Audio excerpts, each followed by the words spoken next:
Friends, 12th व्यवसाय अध्ययन में आज हम एक न्यू चैप्टर स्टार्ट कर रहे हैं, वित्तीय प्रबंध।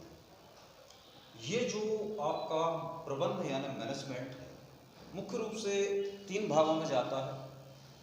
यानी किसी संस्था में जो है मानव होते हैं, माल होता है, तो इसलिए ये जो मैनेजमेंट है 3 भागों में जाता है। सबसे पहले आता है से विवर्गीय प्रबंध, यानी यह प्रबंध की वह शाखा है जिसमें कर्मचारी यानी मानव तत्व का अध्ययन किया जाता है।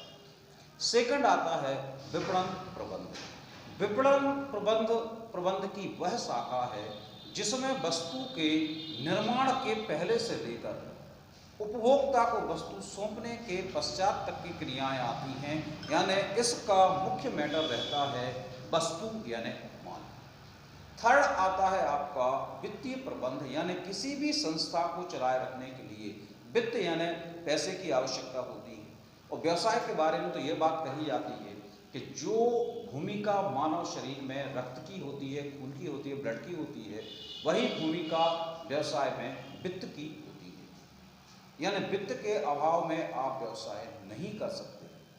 तो वित्तीय प्रबंध यानी प्रबंध की वह शाखा है जिसमें वित्तीय क्रियाओं का अध्ययन किया जाता है।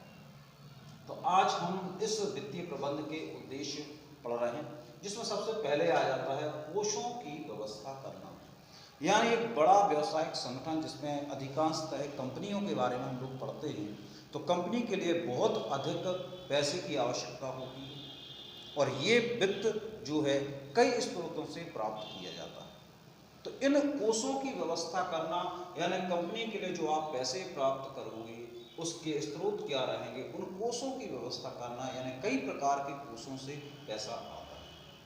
सेकंड पॉइंट आता है लाभ को अधिकतम करना। प्रत्येक व्यवसाय का उद्देश्य लाभ कमाना होता है और इस लाभ कमाने के लिए जो है कैसे हम उस कंपनी के लाभ को अधिक अर्जित करें। यदि कंपनी को लाभ अधिक होगा तो जिसके इन्वेस्टर हैं उनको हम अधिक लाभांश दे पाएंगे, कर्मचारियों को अच्छी पेमेंट दे पाएंगे, उनको सुविधाएं दे पाएंगे। यदि आपको लाभ अधिक होता है तो कंपनी प्रगति करेगी। तो इस सब के लिए जो है लाभ को कैसे अधिकतम किया जाए, यह वित्तीय प्रबंध का उद्देश्य रहता है। संपदा मूल्य को अधिकतम करना। एक कंपनी के पास, एक व्यवसायिक संगठन के पास जो है बहुत संपत्तियां होती हैं, बहुत अधिक प्रॉपर्टी होती है। तो इस संपदा मूल्य को अधिकतम करना यानी जितनी आपकी व्यवस्थाएं रहेंगी उतना आपका व्यवसाय अच्छा माना जाएगा। तो इसको अधिकतम करना भी वित्तीय प्रबंध का उद्देश्य। ऊंची जोखिमों से बचना। व्यवसाय के क्षेत्र में अनेक प्रकार की जोखिमें आती हैं और ये जोखिमें जो हैं कई बार आपके लिए हानिकारक साबित हो सकती हैं। तो इन ऊंची जोखिमों से आप तब बच सकते हो जब आप फाइनेंशियल रूप से स्ट्रांग हो। और फाइनेंशियल रूप से आप स्ट्रांग कैसे हो, इसके लिए आपका जो वित्तीय प्रबंध है, फाइनेंशियल मैनेजमेंट है, यह महत्वपूर्ण होता है।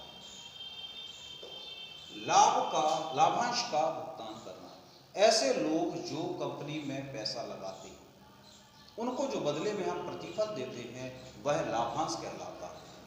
और ये जो लाभांश है इसका भुगतान करने के लिए सबसे बड़ी बात ये रहती है कि जो कंपनी के शेयर होल्डर रहते हैं, अंशधारी रहते हैं, उनके लिए लाभांश सबसे अंत में प्राप्त होता है। यानी जो उनका हम प्रतिफल देते हैं वो सबसे अंत में देते हैं, जब हम बाकी पेमेंट्स कर देते हैं। तो जब आप बाकी पेमेंट्स करने के बाद उनको लाभांश दे रहे हो तो आपके लिए इतना लाभ होना चाहिए कि अंत में बचे।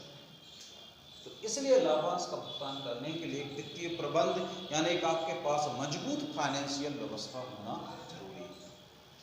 पूंजी बजट तैयार करना।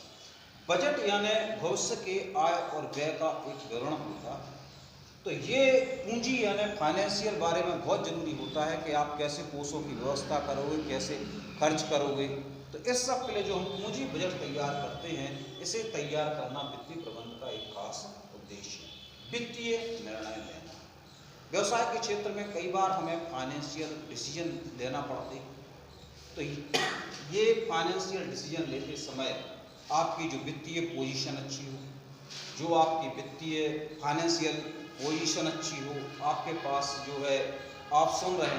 तो इस सब के लिए जो है वित्तीय निर्णय लेना जो है वित्तीय प्रबंधन का प्रमुख उद्देश्य। तरलता बनाए रखना, जो भी हमें व्यापार में पेमेंट्स करना पड़ते हैं उसके लिए तरलता यानी हमारे पास नगद कोष होना, ऐसे कोष जो जिनको हम तुरंत नगद यानी कैश में परिवर्तित कर सकें। यदि कोई पेमेंट हमें करना है तो उसके पेमेंट्स के लिए हमें परेशान ना होना पड़े, यह आपकी तरलता पर निर्भर रहता है। तो इस तरलता को हम कैसे बनाए रखें, इसका अध्ययन वित्तीय प्रबंधन के अंतर्गत किया जाता है। और वित्तीय प्रबंधन का एक प्रमुख उद्देश्य भी यही रहता है कि आपके व्यवसाय के पास तरलता इतनी हो, यानी किसी पेमेंट के लिए किसी आपको परेशान ना होना पड़े, आपके पास कैश व्यवस्था रहे या ऐसी व्यवस्थाएं हों तो पेमेंट में कोई दिक्कत ना आए। तो इसलिए तरलता बनाए रखना वित्तीय प्रबंधन का प्रमुख